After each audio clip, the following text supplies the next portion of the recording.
Hello, hello, hello. I am Harri and I am indeed from Finland. Have you ever noticed what a crazy loud sound it makes when you open a can of beer at work? It's great to be back in Switzerland. I've been here once before. I was in Zurich. I was talking to the front row and something amazing happened. There was a dude named Horst. I'd never seen one in the wild before. I'd only seen them in, my dad's VHS tapes.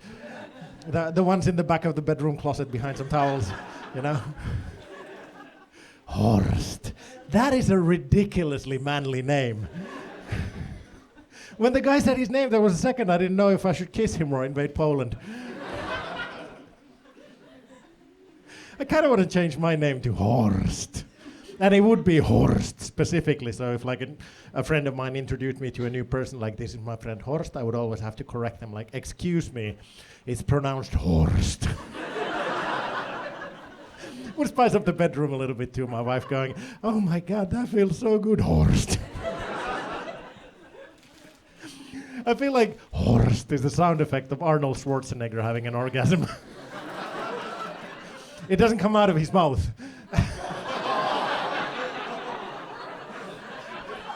But you can hear it. I think every time you say the word Horst, somewhere, a German Shepherd just sits down and behaves perfectly. The guy in my audience, the original Horst, he had a mustache. Of course he did, obviously. And I feel like the word itself has a mustache. And a full beard, and two girlfriends who know about each other and are okay with it. It's such a cool word. But we in Finnish we have a really cool word. Like it's a tough competition, but I think ours is pretty good as well. It's kalsarikänni. It kind of went viral a little while ago, and some of you may already know it. But for those of you who don't, kalsarikänni means getting drunk at home in your underwear with no intention of going out.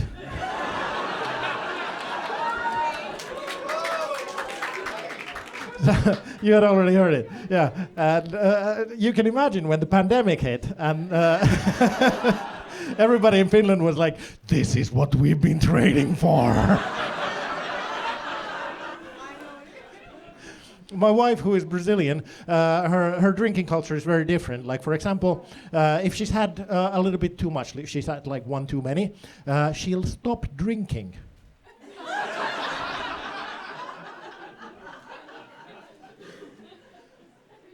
Brazilians, they'll stop drinking when they're a little too tipsy. Finnish people will stop drinking when all the booze is gone. It's a different work ethic. It'll tell you something about the Finnish drinking culture. When I was a teenager, I was watching all of those American movies where they always rob a liquor store. It took me like 2 years to figure out they're actually robbing them for money.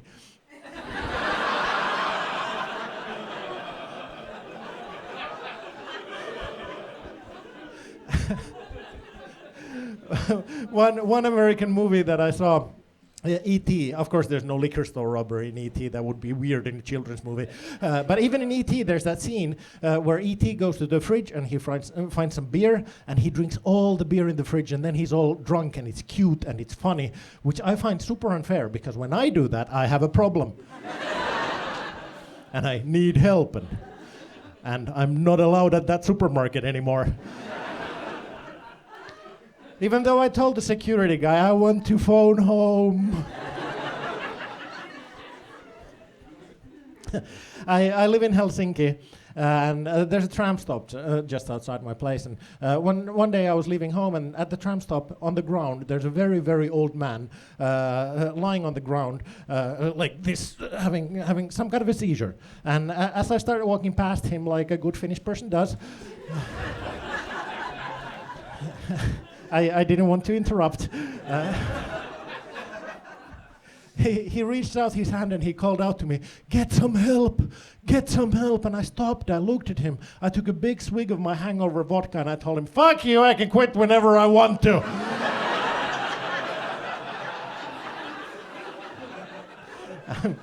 it's an aspect of my culture that is sometimes difficult for foreigners to understand.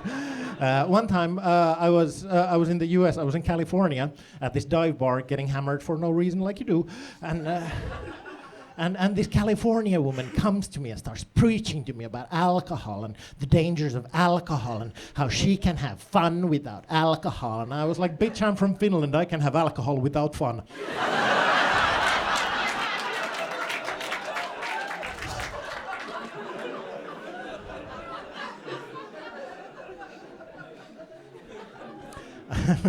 I'm in this Facebook group for foreigners living in Finland, so I can market some shows.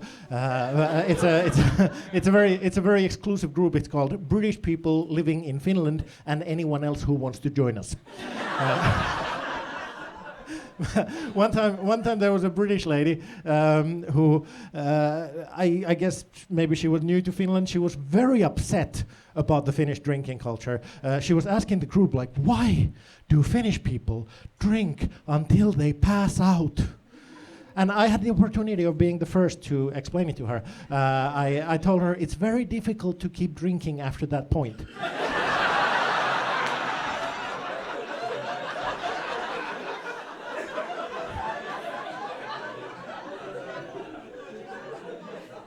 By a round of applause, how many of you are cat people?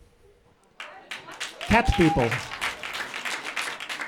Okay, it's good to know where the crazies are. And by a round of applause, how many of you are dog people?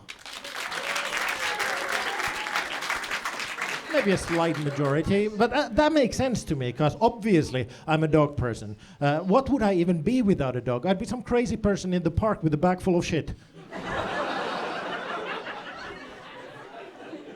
It gets really weird really fast if you take the dog out of that equation. And have you noticed when people... I'm still holding the poop. Have you noticed when people tell stories about their pets, if the story is about a dog, the dog always did something bad. If the story is about a cat, the cat did something cute. If the story is about a hamster, the hamster's dead.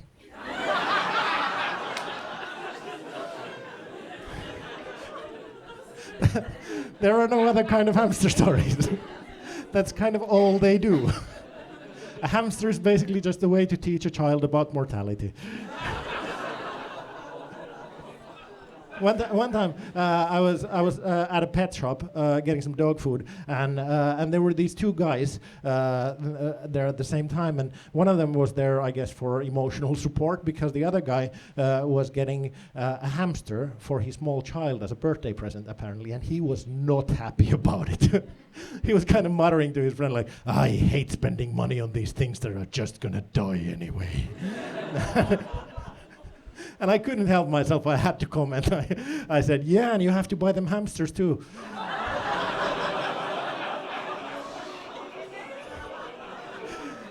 Isn't it funny how our taste changes as we get older? I remember when I was a little child, I used to just hate tomatoes. Now I'm a grown-up and I just hate little children.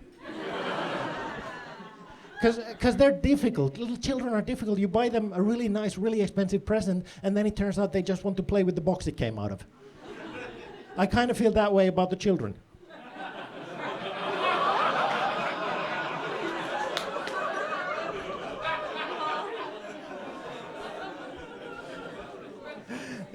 Does anyone need time to explain that one to a friend?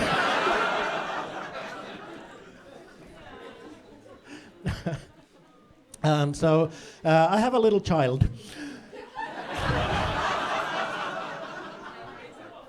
But it's okay, I actually like that one. It's just other people's kids. But she's 2 now. It's going to be, she's half Brazilian. Because my wife is Brazilian, and that's how it works. Not always, yeah, I guess. But like biologically, like, do you want to get into this?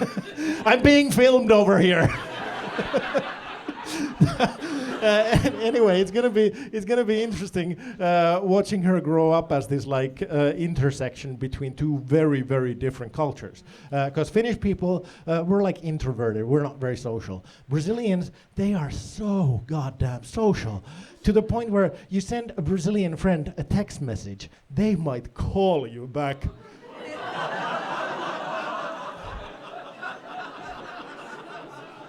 A video call.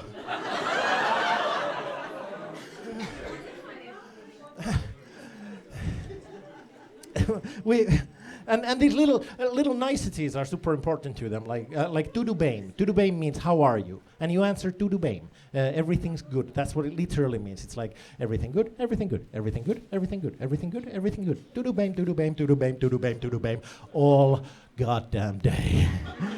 Every goddamn word. It doesn't have to be someone you know either. Like one time, I was at a pharmacy in Sao Paulo, and I go to the counter, and the lady behind the counter, I've never seen her before in my life. She starts the conversation very happily. Hola, tudo bem?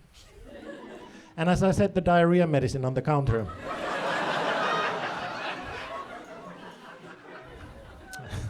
I was like, listen, tudo is not exactly BAME right now, and I kinda don't have time for small talk. we just communicate a little differently. One time my wife came home with this pack of Brazilian wax, and she asked me if I'd prefer her to take all the hair off or if she should leave a little bit down the middle, and I was like, it's probably better if you don't have a mustache at all.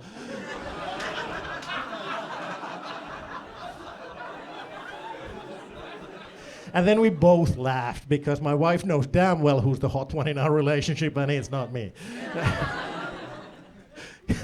like she's so far out of my league. Like sometimes people see us together and they get a little worried. One time we were at the grocery store. We were just loading our stuff on that little conveyor belt, and the cashier, as soon as she was done with the previous customer, takes one look at us and puts a divider in the middle of our shit.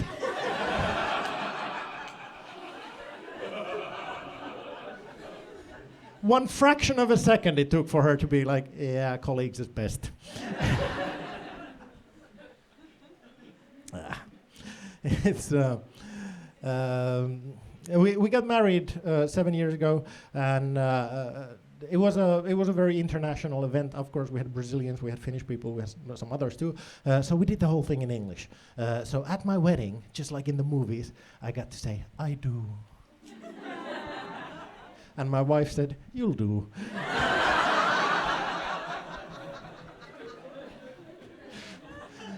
She wanted a fairy tale wedding, so of course we served porridge and then released 3 bears into the room. A wolf ate my mother-in-law. a bit more of a German fairy tale wedding. But honestly though, the wedding was actually the first time my dad and my wife met each other. And I prepared my dad in advance a little bit. I told him, just remember, she's from Brazil, her English isn't great, so you are going to have to speak very slowly. And to my fluently English-speaking wife, I said, my dad has brain damage.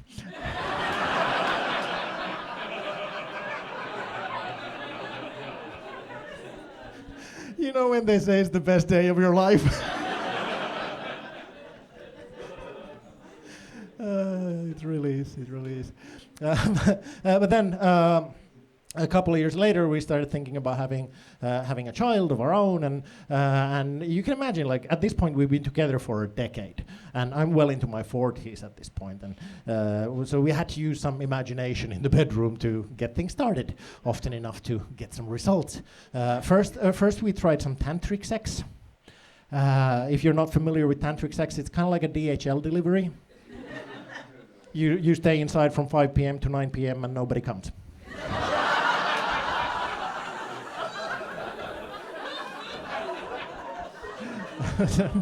my wife, she was just so much better at the not coming thing.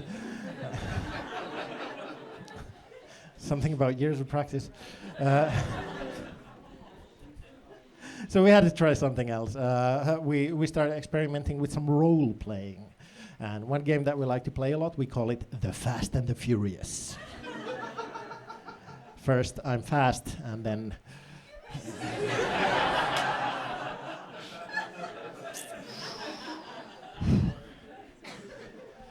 One time she wanted me to wear a suit in the bedroom because she has this perverse fantasy where I have a real job.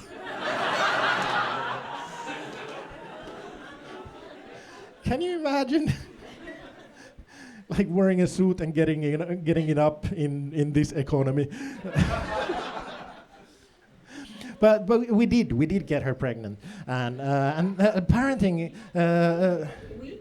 What? We we did it together. I had consent and everything. It was her idea. But yeah, she became pregnant. Are you happy now? She became pregnant, and then there are so many things about parenting that you don't know about in advance, things like all the parenting books. They always say that you must not try to live your dreams through the child. But I look at that kid, and she's like in the pram being pushed around everywhere we need to go, and she's just watching cartoons on the iPad, eating some snacks. She is living my dream.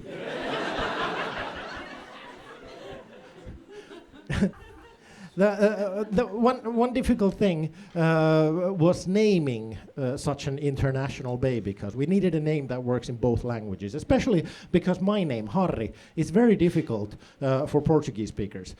Because in Portuguese, if a word starts with an H, you don't pronounce the H. If there's a double R in the middle of a word, it turns into this weird throat sound like... My name sounds more like sleep apnea than anything you should name a person. Unless maybe if they're Dutch.